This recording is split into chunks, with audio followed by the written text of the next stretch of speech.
Good morning and welcome to the SKIP webinar series, and thanks for joining us. It's my pleasure to welcome you to today's program, Begin Your Ascent to Leadership, 5 Ideas in 15 Minutes. This webinar is a special preview of our opening keynote speaker's presentation at the upcoming SKIP International Conference and Exhibition in Orlando, taking place May 16th through 19th. My name is Michelle Winter, and I am the Director of Global Chapter Management here at SKIP.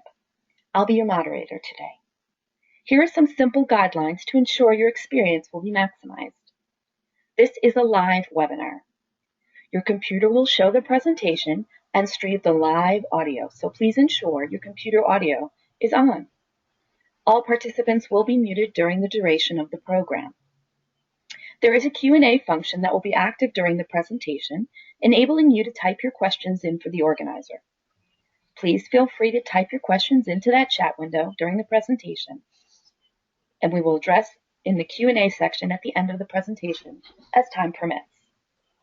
We don't foresee technical issues, however. The internet and its programs are sometimes subject to connection issues. Should this happen, we will contact you regarding rescheduling.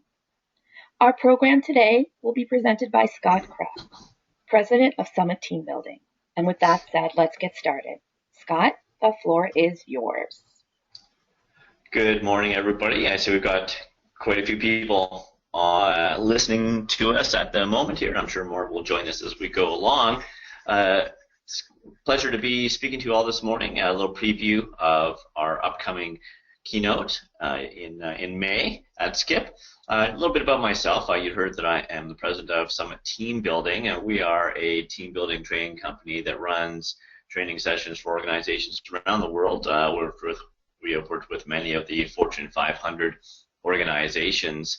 I myself have a master's in leadership and training, and I've taught at several leading MBA and EMBA programs around the world.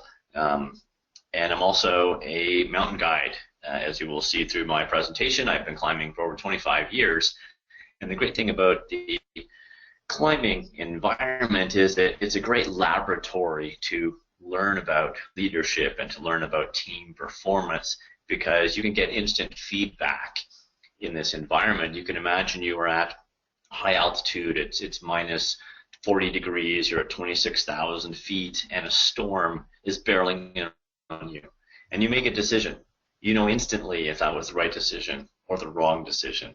You know if your team is working well together. You know if there is trust and effective communication. You know if leadership is performing as it should. So there's a lot of lessons to be gained. And so I like to use my stories from the climbing environment to share some insights into leadership and team performance. The story is what makes it fun and interesting and engaging for people, and then the content is what makes it valuable for people. I want to give people information that can help them in their their personal, professional lives, individually, as teams, and as leaders.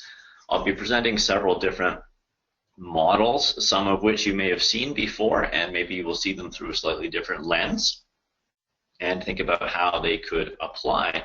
As a speaker, I always feel that I have 3 main jobs to accomplish. The first one is to entertain. If I am not entertaining, if people do not find my stories interesting, then they're going to tune out. And therefore, even if I have great value, nobody is listening anymore, and that value is not conveyed. I want to educate.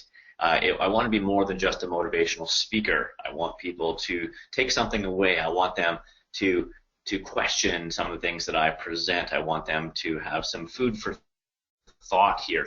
Think about how could this apply to my world, to my life, to my team, to my leadership role, whatever it happens to be. And then to inspire. As with all speakers, we look to inspire people to, when they walk away from our presentation, we want them to be thinking about actions that they can take, things that they could do to improve their personal performance or team performance, whatever it happens to be. Now, I like to think of myself more on the inspiration side than as a motivational speaker. If you think about those 2 words, motivation, inspiration, we often use those 2 words interchangeably, but they're very different words with very different meanings. Motivators are external factors that get you to do something. These are the carrot or the stick, the reward or the punishment. And those will only get you so far. There are some things that people will not do, regardless of how much you pay them or how much you punish them. But if people are inspired, and this is coming from within, coming from their heart, because they want to do it. And if somebody truly wants to do it and they see the personal value in it, then they will walk to the ends of the earth. And so hopefully I can inspire people to think about their role as leaders, to think about their role as a team member a little bit differently, so that they will do things differently to get different results. Now, an interesting fact about Mount Everest is that 80% of the climbers who die on Everest do so after reaching the summit. Ultimately, nothing fails like success. And what this means is that on Everest, that 80% of people who die after they have achieved their goal. They've made it to the top. They are successful. But then what they do, and on the way up, they're putting everything they've got into getting it. They're focused. They are deliberate in their actions. They focus on communication and trust and the teamwork and leadership. They get to the summit. They're standing on the top of the world. They've achieved their goal. And everything else from here on in is easy street, right? It appears to be all the tough stuff is done. And so their focus drops a little bit. Their adrenaline level drops. They don't really think about the importance of teamwork and leadership and communication anymore because they've got it all done. And then on the way down, they make mistakes and they die. You see this happening with businesses all the time. Businesses who want to attain a certain level of market share. They want to launch a certain product or service. And in the lead up to that, they're very, very diligent in how they work together, how they communicate. It's all about focusing on vision and mission and values and all these different things. And they get there and they're on the top of their game. And all of a sudden now they think they know it all. We don't really need to be listening to our customers anymore because we know better. We don't have to worry about our competition because we're better than them. We don't have to worry about all these external factors. And then they just continue to do things the way that they've done them to get them there. We always say what gets you there won't keep you there. And all of a sudden, customers' needs change, the marketplace changes, the environment changes. And if they can't respond to that, they're going to be left behind. So the whole key is to be consciously aware of your environment. What are you doing as a leader or as a team member? How is that influencing and impacting the others around you? What is the marketplace doing? What do you need to do to continually compensate to get to where you want to go? Now, I'm going to be going through several different pieces fairly rapidly here today just to kind of give you a flavor for what the presentation is about. One of the things I talk about in my presentation is what I call the deliberate success model. Here, as you see on the screen, it says team success, but that could be organizational success or personal success, leadership success, whatever. But the key is here to be successful, the first thing you have to have is a vision. As Stephen Covey says, one of the 7 habits of highly effective people, begin with the end in mind. And this is your vision. It tells you what is your end destination. Without that end destination, you're really just doing things, but you don't know why you're doing them, and if you don't know if they're the right things or not. And it's not good enough just to say, let's be high performance, because what does that mean? There are just so many different definitions of what high performance could be. So you need to come up to with a very definitive definition of what high performance is for you as an individual, for you as a team, for you as a leader, for you as an organization, whatever it happens to be. Once you have that vision figured out, then you need to look at actions. What are the day-to-day roles, responsibilities, and actions that you will take that will bring that vision to life? And then there's the reflection part. We're often relatively good at the first 2 parts here, the vision, the action. But the reflection is something that we neglect. We just tend to be moving in such a fast-paced forward that we don't really stop to consider how we're doing. And sometimes we end up someplace that we didn't really intend on going. I always suggest that with the leaders that I'm coaching that they build in a reflection period for themselves once a month. Maybe it's even every other week, where they just close their office door, they shut off their phone, and they just reflect on what's going on around them. How are they performing? How are their teams performing? They compare themselves to their vision. Are they being who they said they were going to be? Are they doing what they said they were going to do? Have they lost their way? Do they need to course correct at all here? And this is a strategy that will help to keep you going to where you need to go.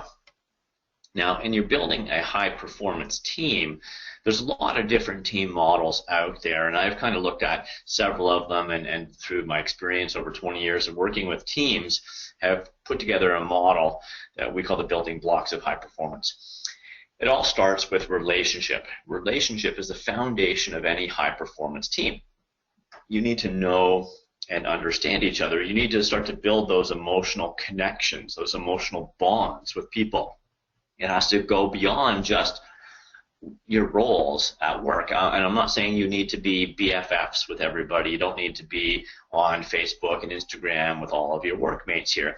But you need to connect with each other, because I always say we don't do things for each other because we have to. We do things for each other because we want to. And that want comes out of that relationship. That relationship then builds trust. When we build a connection with somebody, then trust generally comes along with that. And trust is critical for communication. If we don't have a trusting environment, we're not going to be open and honest with our communications. We need to ask the stupid question. We need to give each other feedback, positive and critical feedback. We need to get everything out there on the table. In order for that to happen, you need to have trust. When you have full, open, and honest communication, then you can get commitment. You will not get commitment unless everybody has asked the questions that they need to ask. They have stated their point of view. Unless everything is out on the table, you'll not get full commitment. They might say they're committed in the meeting, but they're really not committed. And once you've got real, honest, and true commitment, then you will have accountability. And I will hold myself accountable, and I'll hold you accountable, and you will hold me accountable as well. So when you're looking at building a high-performance team, these are the different factors that you need to consider as you move. Now, many of you, I'm sure, have seen this model before, Bruce Tuckman's model around the stages of team development. All teams in the world, I don't care if you are a business team or a sports team, for-profit, not-for-profit, doesn't really matter. All teams will go through these stages. Now, there are lots of models out there. I still really like this model because it's simple.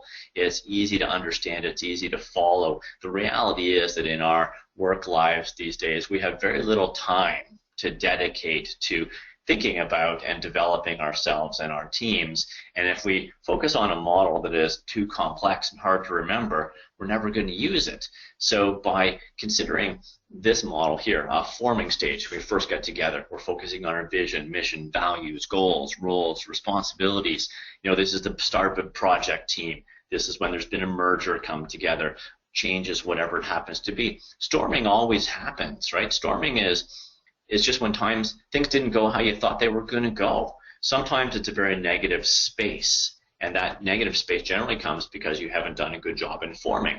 There's not the trust, there's not the open communication. But when you have a solid foundation in forming, storming, not such a big deal, right? You get through it, and often teams will become stronger because of that storming environment. Norming is when you're good. You're not great, but you got potential for greatness. This is where that reflection comes into play. This is about fine-tuning your team and looking at what you need to do to move to the next level. And then high performance, that's ultimately where you want to be as a team. And as a leader, you want to lead a high performance team because life is good. It's easy to lead a high performance team. So I always tell my leaders that every day when you step into the office, think about where is your team? Are they in that forming, storming, norming, or performing stage? Because they need something different from you as a leader based on where they happen to be. So it's a very conscious and deliberate process. Now, one last model here, and we only have a moment here, something to consider. Again, a model from Stephen Covey, which I'll talk about in my presentation, and how we used it, the circles of influence, the circles of concern. If you're ever having difficulties on making a decision, you're finding that you are stuck, you don't know what to do, think about this, the circle of concern, all those things that impact your world, but you can't do anything about them. The circle of influence, where you've got influence, where you've got power. So I always suggest take two pieces of paper. On one side, write down all the things in your circle of concern, the economy, your competition, governmental regulations, whatever it happens to be. These are things that are impacting your business, but you can't change them. On the other one, the circle of influence, how you lead, what you do to motivate and inspire your team, changes you can make in your marketing campaigns, whatever. Then you look at your circle of concern. You have to let those things go. We love to whine and bitch and moan about the things in our circle of concern, but it's not getting anywhere. You're just banging your head against the wall. You must focus on the circle of influence if you really want to make it forward, if you want to get anywhere. Many of these concepts are contained in my presentation and also in a book that I have written called Learning in Thin Air, which is a combination of a storybook and a leadership and team performance textbook. So that, I believe, is pretty much the end of our time here, 5 and 15 minutes. I've rattled off a lot of information at this point. Hopefully I've got you interested, intrigued about my presentation and about the attending the SCIP conference as well. I think I will turn it over to Michelle again here, and I think we've got a few minutes if there are any questions out there. And certainly I know Michelle will be available to give you more information if you're looking to attend the conference itself. Thank you so much, Scott. I would like to actually begin the Q&A part. We have a few minutes. I do have a question. During the conference, will you talk a little about the politics of situations? We in strategy and intelligence deal with this a lot, and it would be good to hear your views about this during the conference. Will you talk about that there? Sorry, you cut out a little bit there. I didn't hear the full question. Oh, sure. I'll reread it again if everyone will indulge. During the conference, will you talk a little bit about the politics of situations? We in strategy and intelligence deal with this a lot, and it would be good to hear your views about this during the conference. Will you talk about that there? I think that will fit a little bit into my presentation, although there may be other presentations that focus on that more specifically. But we come up what I'm going to be sharing is a couple of different climbing stories and how we work together as a team, how leadership worked within that, and there will be a lot of different scenarios that pop up, and I'll talk about how we worked within those, how some of the different team interactions and politics influenced it.